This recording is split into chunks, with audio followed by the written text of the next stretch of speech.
Good morning, everyone. This is Kendall Askins with Stimulating Minds. Askins stimulates over on Instagram. Please join our YouTube channel, our Facebook, our Instagram, just to keep up to date with some of the things that we're offering. We are coming into testing season. We've been getting a lot of phone calls. So if you have someone that you want to be extra prepared for some state testing, please reach out before it is too late, before all of our slots are filled up. Okay, so today, I promised last week we were talking and protecting our peace came up, right? And so I said I would do a whole video on protecting your peace, because it's something that I think we take lightly sometimes. We don't realize how important it is to protect our heart. And we talked about our heart, our thoughts, and our words all being connected. And often we just think it's as simple as changing our thoughts, but we don't realize that really our heart is what feeds our thoughts, and the thoughts are what feeds our words. So it all starts at your heart. And if we're not protecting our peace or protecting our heart, then it's all downhill from there. A lot of times, and I know, societal norms, when we hear protecting our heart, we hear it from a space and we automatically think that protecting our heart means that we're going to be guarded, or we're going to shut down, or we're not going to show up as our authentic self in that space. Because often when we define protecting our heart, we define it as shutting something out. And if we're shutting something out, or we're behaving differently from what our natural response would be, then we are not showing up as our authentic self. And we don't often think about it like that, right? And then that changes how we look at things, and it changes our heart. So today I want to give you some strategies for keeping your heart open but protecting your peace, which will be a guard or a shield for your heart. So the first thing that I want to offer is, when you are protecting your heart, you have to be honest with yourself. You have to know what triggers you. And we often don't know that until it happens, right?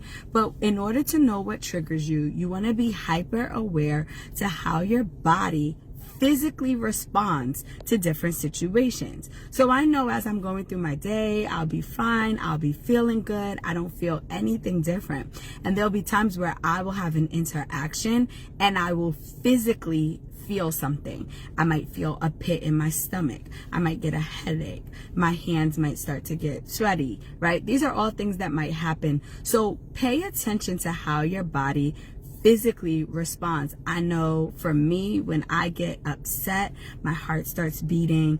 I'll physically start to feel different, like I'll feel like a knot in my stomach. That will be an indicator for me that something about this interaction is triggering me. When I feel that, I pause and I think, what is happening right now that I am having this physical reaction? Because often it's not about what somebody else is doing to me. It's about what emotion is coming up in me that's reminding me of a past trauma or something that I've dealt with previously that I haven't completely healed from. So when I physically pay attention to the response that I'm having, it allows me to stop and recognize what's bringing up the response. And then it allows me to feel that emotion. It is very important that we do not push the emotion down or cast it or avoid it, but that we actually allow ourselves to feel the emotion, recognize it, whether you need to cry, whether you need to scream, whether you need to go write something down, whatever you need to do, talk it out. You need to actually ride the wave and feel the emotion, because once you feel it, on the other side of whatever that trigger may be, is going to be the comfort, right? It's going to be the peace. So number one, I would say, and then when you find that peace, it's going to allow you to heal. So number one, pay attention to how your body is physically responding to different interactions throughout your day. The second thing that you want to make sure that you are making time for every single day is some form of meditation. So meditation can look different for different people. I personally have 3 different forms that I do. One is it's finding time.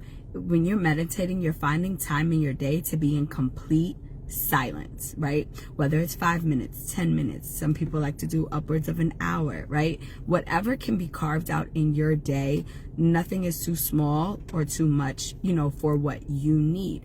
The forms of meditation I practice are some different breathing techniques. There's apps that will walk you through 5-10 minute meditations of breathing and being mindful of just paying attention to your breath, or paying attention to clearing your thoughts, or paying attention to your body, or whatever it is. So there's breathing meditation.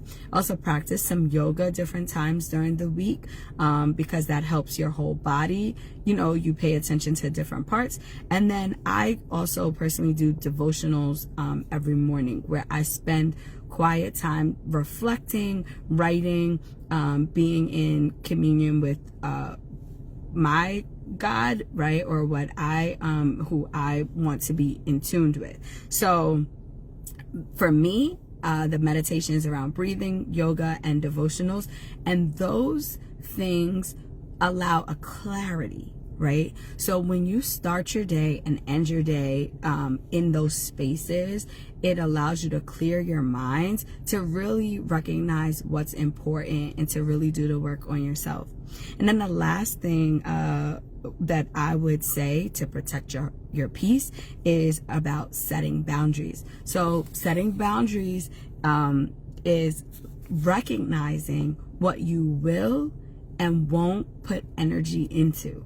So often we put energy into everything, right? Like, we disagree with somebody, we're putting energy into proving our point. We think somebody's doing something wrong, we're putting energy into telling them that's the wrong thing. We often put energy into things that's unnecessary, right? So really recognizing and protecting your time and your energy, and realizing, like, I don't have to put energy into this. Like, me putting energy into this is not going to bring me a fulfillment. It does wonders. You would be surprised how often, I mean, personally, I have conversations all the time where people are like, how come you're not upset, or you're not afraid about that, or you're not nervous? And I'm like, that's not worth my energy, right? I don't want to focus on that. If it's something that's bringing me worry, or something that's bringing me like anxiousness, I'm not putting my energy or my time into that, right? I want to put energy and time into things that's going to make me better, that's going to help me grow, that's going to help me be the best version of myself, that's going to allow me to be the best version of myself. So I am very intentional about the things that I put my energy into. And when you are intentional about what you're putting your energy into, you will also be able to let things go and fall. You don't want to be taking things personal. Remember, when you take something personal, that usually means that you see some truth in what that person is saying. Because if you didn't see truth in it, you would be able to let it fall. And that brings us back to, if you see truth in it and you're having a personal reaction, a physical reaction, stop, because that is probably a trigger for you. So it's all cyclical. It all works together. So protecting your peace, you're going to recognize and know your triggers, allow yourself to feel them and heal from them. You're going to spend some time meditating to gain clarity. And you are going to be setting boundaries, recognizing what you're going to put your energy into and what you're not. Doing those things on a daily basis and getting to practice those things will allow you to experience a calmness even in the midst of chaos.